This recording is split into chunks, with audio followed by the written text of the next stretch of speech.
So may kasama ako artista. RC.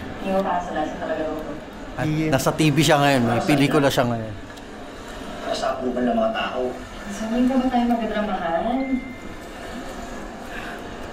Saan nga ito? RC. Kailangan ba talaga natin gawin ito? Galing ah. May pelikula ka na ngayon ah. Kasal? Matagal na yan, guys. Ang year? 2016, 17, mga ganyan. Tagal na rin pala oh. Tagal na yan. It's a short film, guys. Short film lang.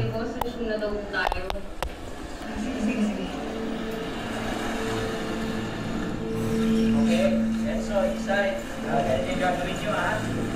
From that point, lalakad kayo na parang sa ligtas sa mga